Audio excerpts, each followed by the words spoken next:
The text came at 6:47 p.m. on a Friday, just as I was opening my second beer and settling into what I thought would be a quiet weekend. Hey babe, staying at mom's tonight. She's feeling really sick.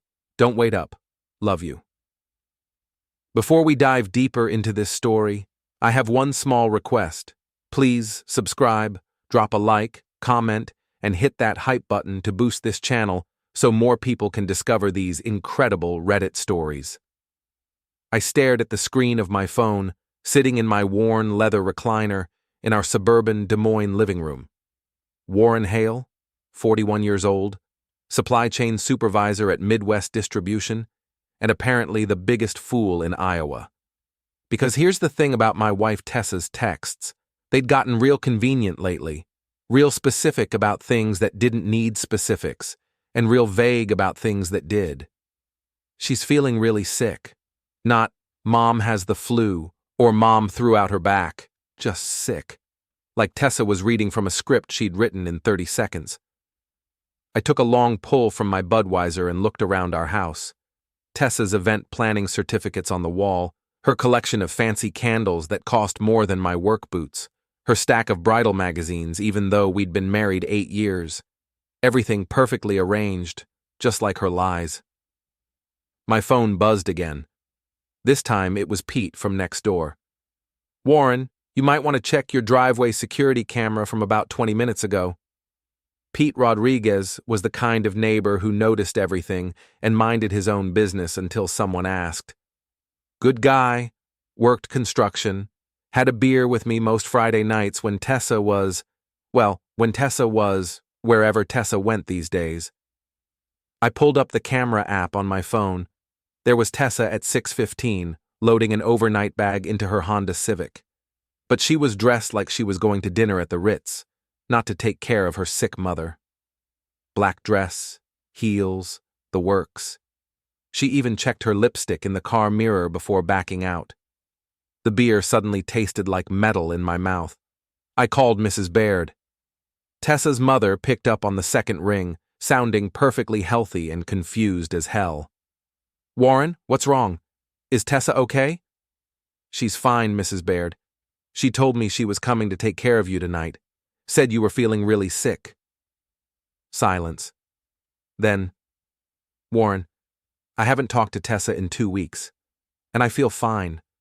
I was just about to start my evening walk. The room got very quiet except for the hum of the refrigerator and the sound of my world cracking apart. Mrs. Baird, when was the last time Tessa stayed overnight at your place? Oh goodness, it's been months. Maybe Christmas? Warren, what's going on? I closed my eyes. I'm not sure yet, but I'm going to find out. After I hung up, I sat there for a long time, holding my beer and thinking. Tessa Baird Hale, 38 years old, successful event planner, my wife of 8 years, was lying to me. And not just any lie, a stupid, lazy, easily checked lie. Which meant either she thought I was an idiot, or she'd gotten real comfortable with lying to me.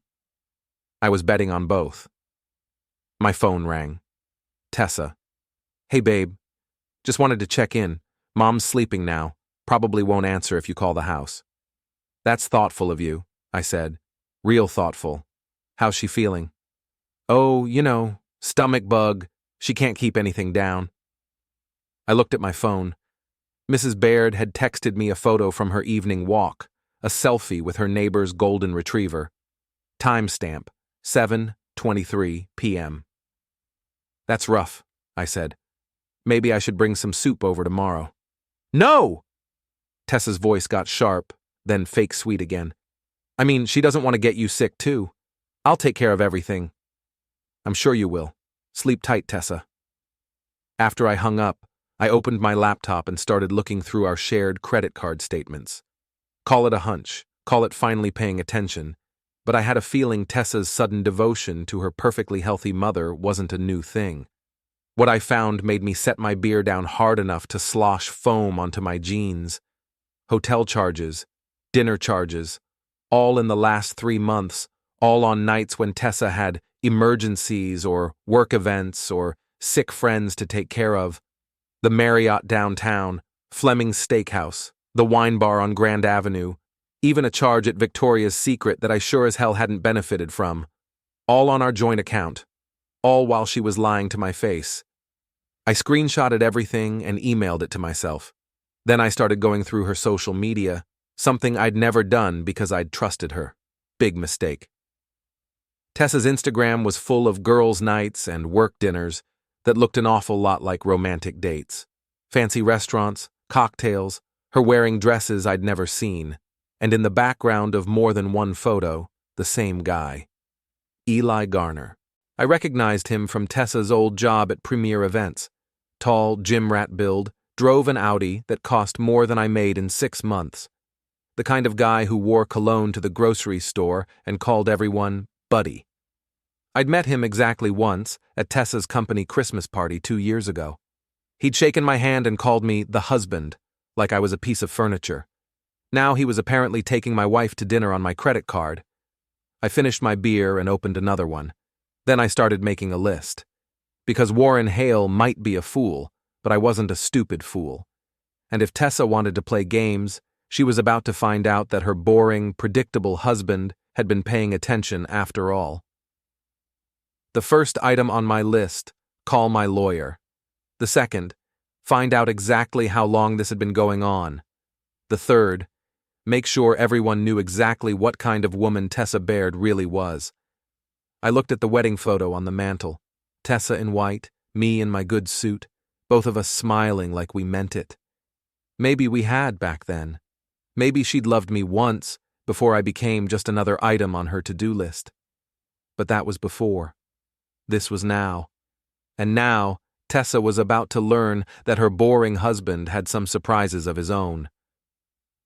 Saturday morning, I woke up with a hangover and a mission. Tessa had texted me at midnight. Mom's feeling better, but I'm staying the night just in case. See you tomorrow afternoon.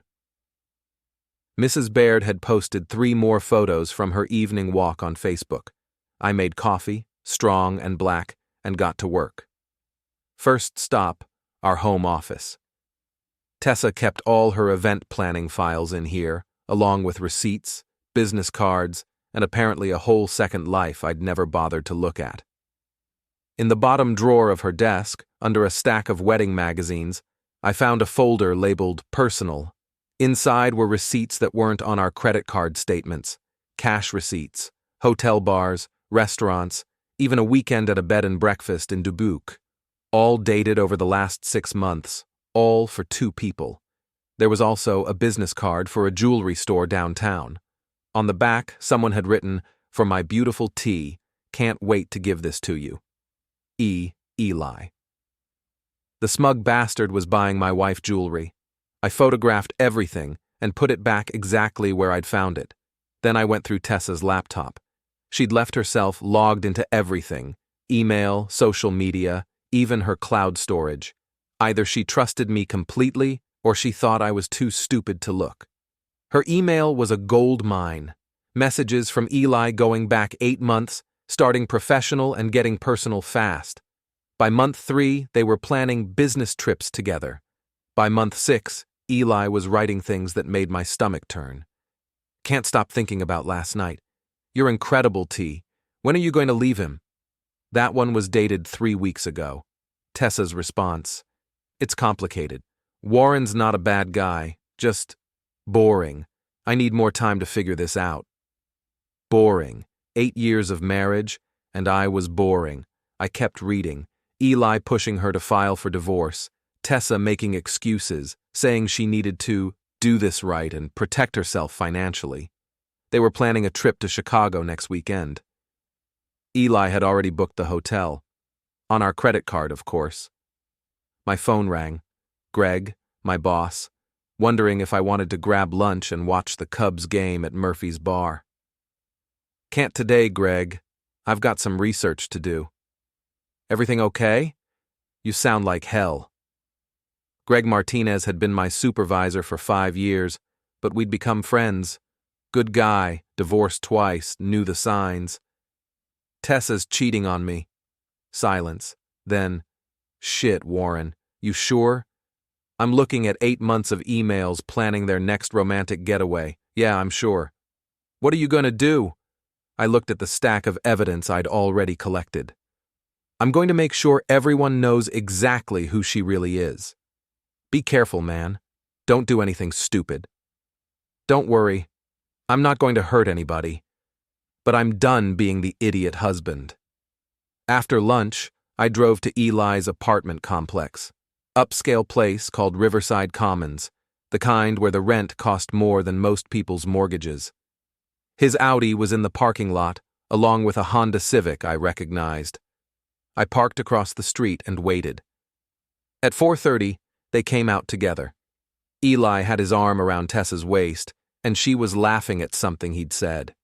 She looked happy, relaxed, more alive than she'd looked at home in months. They kissed goodbye right there in the parking lot, long and deep like teenagers. Then Tessa got in her car and drove away, probably heading home to tell me more lies about her sick mother. Eli stood there watching her go, grinning like he'd won the lottery. I took pictures of everything. When I got home, Tessa was in the kitchen making dinner, humming to herself. She looked up when I walked in, and for a second I saw guilt flash across her face. "Hey, babe. How was your day?" "Good. Quiet. How's your mom?" "Much better. I think it was just a 24-hour thing." She turned back to the stove, and I watched her lie to me with the same mouth that had been kissing another man 3 hours ago. "That's good," I said. "I was thinking of calling her tonight just to check in." Tessa's shoulders tensed. "Oh, she's probably sleeping. You know how she gets when she's been sick. Maybe tomorrow?" "Sure, tomorrow." We ate dinner and watched Netflix, and Tessa cuddled up next to me on the couch like nothing had changed, like she hadn't spent the afternoon in another man's bed, planning a future that didn't include me. I played along, even put my arm around her because I wasn't ready to show my hand yet, but inside, I was making plans. On Sunday morning, while Tessa was in the shower, I called my college buddy Mike Sullivan. He'd become a divorce lawyer, specialized in what he called high-conflict cases. "Warren, long time. What's up? My wife's cheating on me, and I want to make sure I don't get screwed in the divorce." Mike's voice got professional fast. "How long has it been going on?" "At least 8 months that I can prove. Maybe longer." "Evidence?" I told him about the emails, the receipts, the photos. Mike whistled. "Jesus, Warren, she's not even trying to hide it. That's either really stupid or really arrogant." "Both, I think. She thinks I'm too boring to notice." "Well, she's about to find out how wrong she is. Can you come in tomorrow morning and bring everything you've got?" "I'll be there." "Warren, don't confront her yet. Don't tip your hand. Let me file the papers first, freeze the accounts, protect your assets. Then we'll make sure everyone knows exactly what kind of woman she is." After I hung up, I felt something I hadn't felt in months. Hope. Tessa came out of the bathroom in her robe, hair wrapped in a towel, looking like the woman I'd fallen in love with 9 years ago. "What are you smiling about?" she asked. "Just thinking about the week ahead," I said. "I think it's going to be interesting." She kissed my cheek and went to get dressed, probably for another emergency that would keep her out late. I was right. At noon, she got a call from a client who needed help with a last-minute crisis. She'd be gone most of the day. I watched her drive away, then got back on my laptop. Because if Tessa wanted to play games, I was going to make sure I won. And when I was done, everyone in our social circle was going to know exactly what Tessa Baird had done to her boring husband. Monday morning, I sat in Mike Sullivan's law office with a folder full of evidence that could end a marriage and destroy 2 lives. Mike spread everything out on his conference table like he was building a case for murder. "This is almost too easy," he said, flipping through the printed emails. "She's been planning this affair on your joint email account, using your credit cards to pay for hotels. She's either incredibly stupid or she wanted to get caught. She thinks I'm too boring to notice."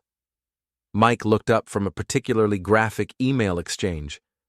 "Well, she's about to find out how wrong she is. Here's what we're going to do."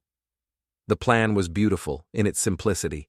File for divorce first, before Tessa saw it coming. Freeze all joint accounts. Change the locks on the house. serve her the papers at her workplace, in front of her colleagues and clients. The key is speed and public humiliation, Mike explained. She's been humiliating you for 8 months.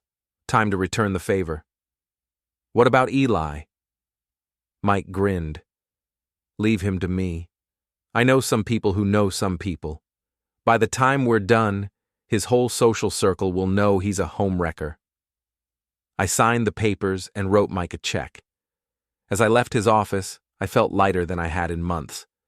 For the first time since Friday night, I wasn't the victim in this story. I was the guy who was going to win. Tuesday afternoon, while Tessa was at a client meeting, really another afternoon at Eli's apartment, according to the location tracker on our shared phone plan, I changed the locks on our house. Pete from next door helped me carry Tessa's clothes and personal items to the garage. You sure about this, Warren? Pete asked, loading another box of Tessa's designer shoes. She made her choice 8 months ago, I said. I'm just making sure she lives with the consequences. Wednesday morning, I got the call from Mike. It's done. She's been served. Tessa had been presenting a proposal to a potential client at the Marriott downtown when the process server walked into the conference room and handed her the divorce papers. In front of the client, the hotel event staff, and 3 of her colleagues. According to Mike's contact, she'd turned white as a sheet, excused herself, and spent 20 minutes crying in the bathroom. My phone started ringing at 10:15 a.m. Warren, what the hell is this? Tessa's voice was shaky, panicked. Divorce papers? Are you insane? I'm a lot of things, Tessa, but insane isn't one of them. We need to talk. I'm coming home. You can't. I changed the locks. Your stuff is in the garage. Silence. Then, you changed the locks? Warren, this is my house too. Not according to the mortgage documents. My name, my house. You want to talk? We can meet somewhere public. This is crazy. You can't just throw me out. I can, and I did. You should have thought about that before you started screwing Eli Garner. The silence stretched so long I thought she'd hung up. How did you? She whispered. 8 months of emails, Tessa, hotel receipts, photos of you two playing tonsil hockey in his parking lot. Did you really think I was that stupid? Warren, please, let me explain. Explain what? How you've been lying to me for 8 months? How you've been using our credit cards to pay for your affair? How you told your boyfriend I was boring? She started crying. Real tears, not the fake ones she used when she wanted something. It wasn't supposed to happen like this. No, it was supposed to happen with you taking half my assets and making me look like the bad guy. Sorry to disappoint you. Where am I supposed to go? I thought about that for about 2 seconds. I hear Eli's got a nice place. Maybe he can put you up. I hung up and turned off my phone. Thursday evening, I was having a beer on my back patio when Pete came over with a bag of microwave popcorn and a shit-eating grin. You might want to see this, he said, pulling out his phone. My wife's in the same book club as Janice Morrison. Janice was Tessa's best friend and biggest enabler, the kind of woman who thought cheating was acceptable if you weren't emotionally fulfilled in your marriage. Pete showed me a screenshot of a group text from the book club ladies. Did you hear about Tessa Hale? Caught cheating, husband threw her out, served divorce papers at work. Janice is trying to defend her, but nobody's buying it. The next message was even better. My cousin works at Premier Events. Says Eli Garner got fired today. His boss found out he was sleeping with a married client, using company resources to plan their affairs. Apparently, the client's husband sent evidence to everyone in the company. I looked at Pete. Mike works fast. Your lawyer? My lawyer. We sat there eating popcorn and watching the sun set over suburban Des Moines. For the first time in 8 months, I felt like I was exactly where I belonged. My phone buzzed, a text from an unknown number. This isn't over, you bastard. You ruined everything. I showed it to Pete. He laughed. Eli? Has to be. Tessa's too smart to threaten me in writing. What are you going to do? I finished my beer and stood up. I'm going to make sure everyone knows exactly what kind of man threatens someone for exposing the truth.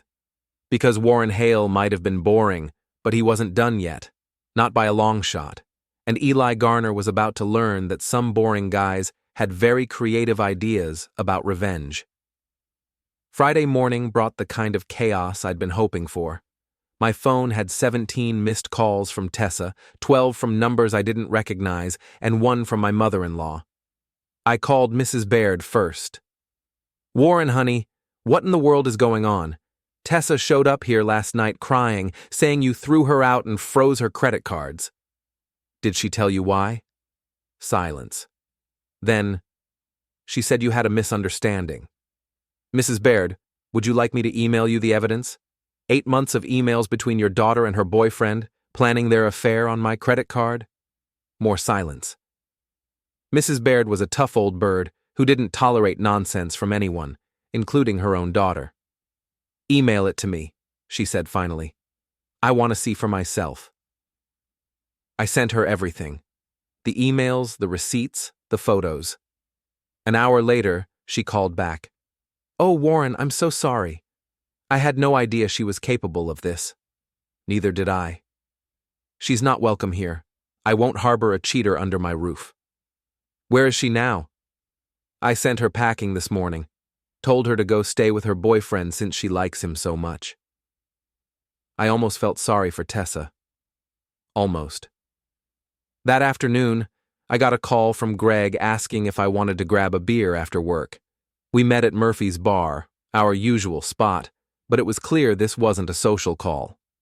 "Half the guys at work are talking about your situation," Greg said, sliding a beer across the table. "Word travels fast." "What are they saying?" "That your wife's a cheater and you handled it like a man. No violence, no drama, just smart legal moves and public consequences." "Good. There's something else." Greg looked uncomfortable. "Jake Morrison came by the office today." Jake was Janice's husband, a decent guy who worked in accounting at a company across town. "What did he want?" "To thank you. Apparently your evidence included some group texts where his wife was helping your wife plan her affairs. Jake found out Janice has been cheating too with some guy from her yoga class." I set down my beer. "Seriously? 3 couples in your social circle are getting divorced because of what you uncovered.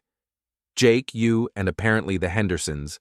Seems Linda Henderson was also in on the cheating wives club." "Jesus." "Yeah. You didn't just catch your wife, Warren. You exposed a whole network of cheating wives who were covering for each other." I thought about that. Tessa hadn't just betrayed me. She'd been part of a group that was systematically betraying their husbands, helping each other lie and cheat and plan their affairs. "I don't feel bad about it," I said. "You shouldn't. These women made their choices. You just made sure there were consequences." We finished our beers in comfortable silence. When I got home, there was a car in my driveway I didn't recognize, a beat-up Honda Accord with Illinois plates. I parked on the street and walked up to my front door. Sitting on my porch was Eli Garner, looking like he'd slept in his clothes. "We need to talk," he said, standing up. Up close, Eli looked like hell. Unshaven, red-eyed, wearing the same clothes I'd seen him in 2 days ago. The smug confidence was gone, replaced by something desperate and angry. "No, we don't," I said, pulling out my keys. "You ruined my life." I turned to face him. "No, Eli, you ruined your life when you decided to screw my wife. She was going to leave you anyway. We're in love." "Then why didn't she?" 8 months, Eli. She had 8 months to file for divorce and be with you. Instead, she kept stringing you along while spending my money on your dates." His face got red. "You don't understand what we have." "I understand exactly what you have. You have nothing. No job, no girlfriend, no future. Because Tessa's not coming back to you, and everyone knows you're a homewrecker."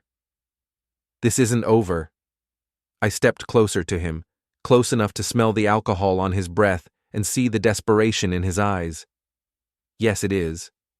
It's over because I made it over. You want to threaten me? Go ahead. I've got security cameras, witnesses, and a lawyer who specializes in restraining orders. You want to try to hurt me?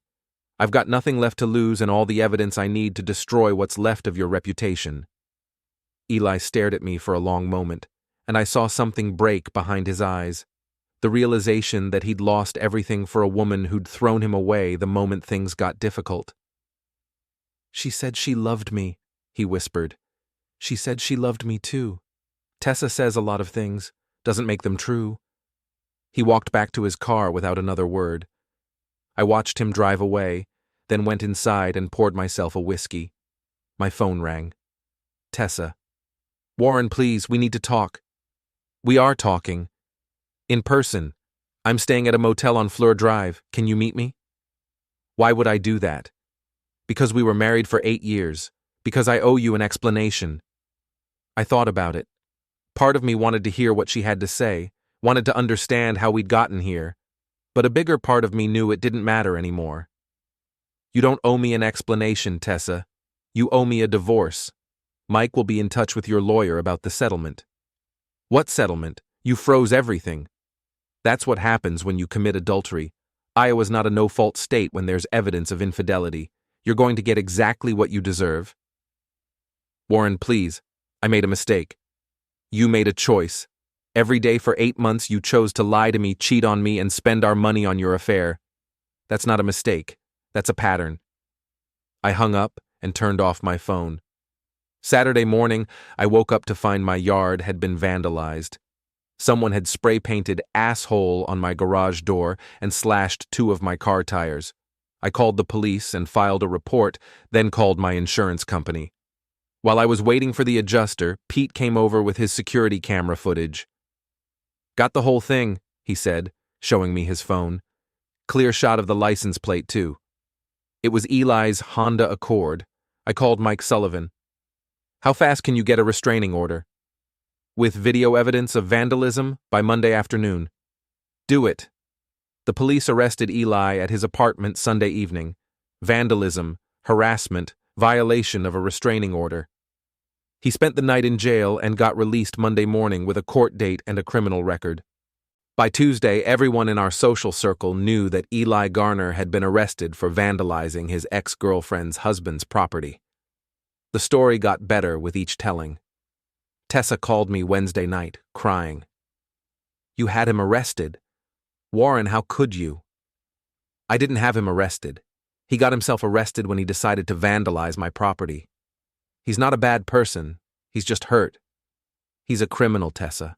And so are you, technically. Adultery's still a crime in Iowa. You wouldn't. Try me." She hung up. Thursday morning, I got a call from Mike. Settlement conference is scheduled for next Friday. Her lawyer wants to negotiate. What's she offering?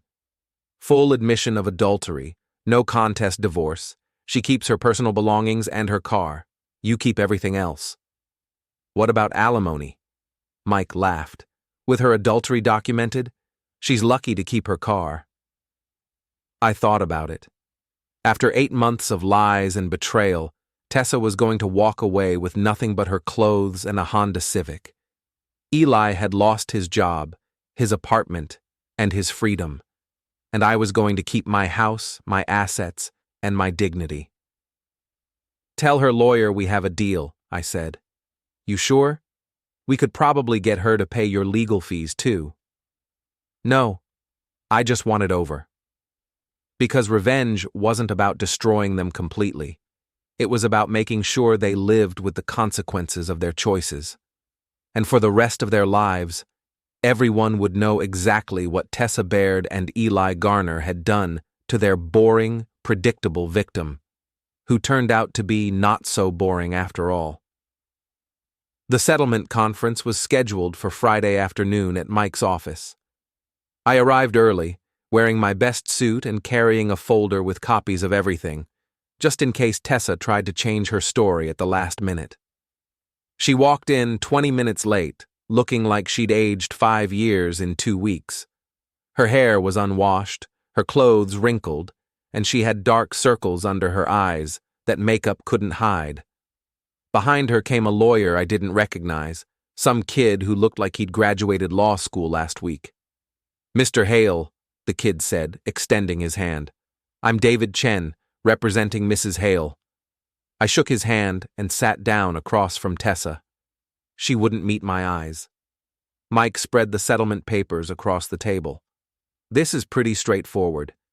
Mrs. Hale admits to adultery, waives any claim to marital assets, keeps her personal belongings and vehicle. Mr. Hale keeps the house, retirement accounts, and joint savings. Chen flipped through the papers. This seems rather one-sided. Mike smiled. So was the adultery. My client is willing to admit to marital difficulties, but adultery is a strong word. It's the right word, I interrupted, sliding a folder across the table. 8 months of documented evidence. Emails, receipts, photographs, hotel records. Your client committed adultery with Eli Garner using marital assets. In Iowa, that means she gets nothing. Chen opened the folder and went pale. After 5 minutes of reading, he leaned over and whispered something to Tessa. She started crying. My client accepts the terms, Chen said quietly. We signed the papers in silence. When it was over, Tessa finally looked at me. Warren, don't. I stood up and put on my coat. We're done, Tessa. We've been done since the first time you lied to me. I walked out of Mike's office and drove home to my empty house. For the first time in 2 weeks, I felt something like peace. That peace lasted exactly 3 hours. At 8 p.m., someone started pounding on my front door. I looked through the peephole and saw Eli Garner, drunker than before and angrier than ever. Open up, you snake! I called 911 first, then opened the door with my phone recording. You destroyed everything, Eli screamed, swaying on my porch. She was going to leave you. We were going to be together. She signed divorce papers today, Eli. She could be with you right now if she wanted to. Where is she? His face crumpled. She won't see me, says it's over, says I ruined everything by getting arrested. You did ruin everything. For yourself. This is your fault. You turned her against me. I didn't have to turn her against you. You did that yourself when you decided to vandalize my property and threaten me. Tessa doesn't want a criminal boyfriend. The police arrived as Eli was screaming about how much he loved Tessa and how I'd destroyed true love.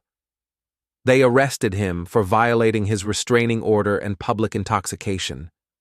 As they put him in the back of the patrol car, he looked at me through the window with pure hatred. This isn't over, he mouthed. But it was over. The next morning I got a call from Tessa. Warren, I'm leaving town. Going to stay with my sister in Colorado for a while. Okay. I'm sorry. For all of it. You didn't deserve what I did to you. I thought about that. No, I didn't. You were a good husband. I wanted something different. You could have asked for a divorce, Tessa. You could have been honest. I know, I was a coward. Yes, you were. Silence.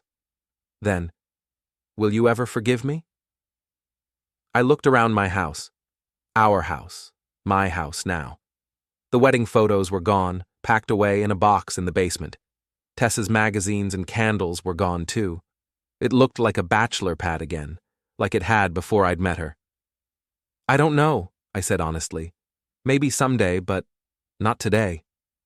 I understand. Tessa? Yeah? Don't come back here. Don't call me. Don't text me. Don't try to contact me. We're divorced. Act like it. Okay. She hung up, and I never heard from her again. Eli got 6 months in county jail for violating the restraining order. When he got out, he moved back to Illinois. I heard through Pete that he was working at a car dealership and living with his parents. Janice Morrison got divorced too after Jake found out about her affair. She moved to Arizona and started selling essential oils on Facebook. Linda Henderson tried to reconcile with her husband, but he'd already filed for divorce and moved in with his brother. The whole network of cheating wives had collapsed, and their husbands had moved on. 6 months later, I was having a beer on my back patio when Pete came over with a newspaper. You might want to see this, he said, pointing to the engagement announcements. There was Jake Morrison, Janice's ex-husband, announcing his engagement to a woman named Sarah who worked at the library. They looked happy. Good for him, I said. What about you? You thinking about getting back out there? I thought about it. The anger was gone now, replaced by something like contentment. I had my house, my job, my dignity. I had friends who respected how I'd handled the situation. I had a future that belonged entirely to me. Maybe, I said, when I'm ready. You know what the best revenge is, don't you? I looked at Pete. What's that? Living well, being happy, moving on while they're still dealing with the consequences of their choices. He was right. Tessa was in Colorado, probably still trying to figure out how she'd lost everything. Eli was in Illinois, working a job he hated, and living with his parents at 39 years old. And I was sitting on my back patio, drinking a beer, planning a weekend fishing trip with Pete and some guys from work. You're right, I said, raising my beer. Here's to living well. To living well, Pete agreed. We sat there as the sun set over suburban Des Moines, two middle-aged guys who'd learned that sometimes the best revenge isn't about destroying your enemies. Sometimes it's about building a better life without them. A year later, I met Sarah's sister at Jake's wedding. Her name was Jennifer.